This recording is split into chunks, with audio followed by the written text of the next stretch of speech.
The engine was enjoying his work in the vicarage orchard. Birds were singing and apples were ripening. It was a lovely day.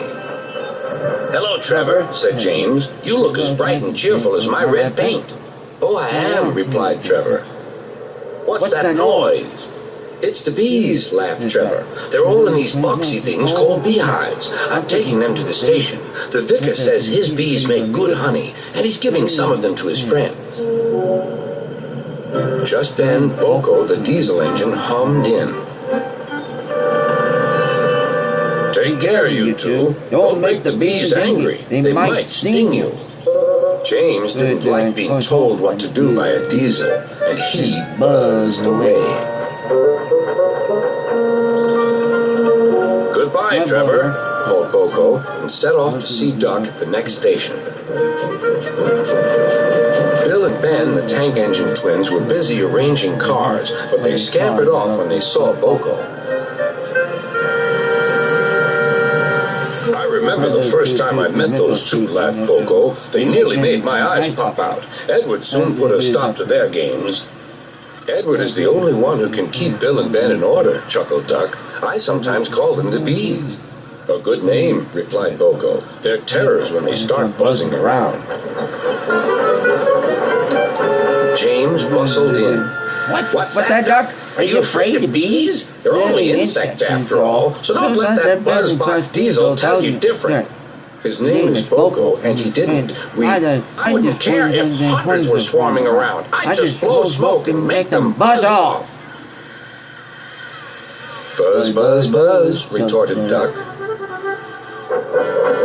The next morning, James arrived at the station to collect his coaches. The passengers were excited and keen to get on board.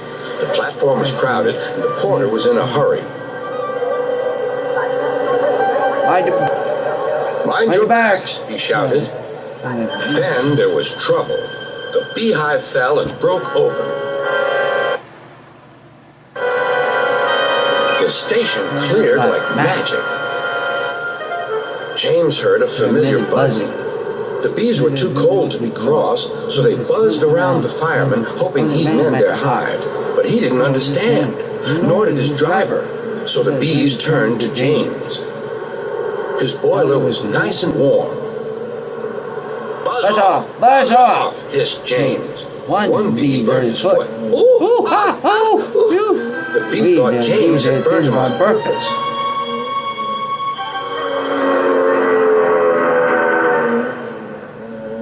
So it stung James right back on the nose. Whistled James. Yeah, that's enough. So had his fireman and driver. They didn't notice till too late that they had left all their coaches behind. They tried everything to get rid of the bees. First they spun on the turntable, but to no avail. They tried washing them off, but the bees clung harder to James's warm boiler.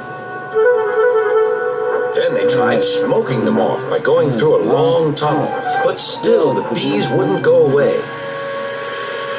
"It's no good, James," said his driver. "We'll just have to go back to the orchard and fetch another hive." James's reply was drowned by the sound of buzzing.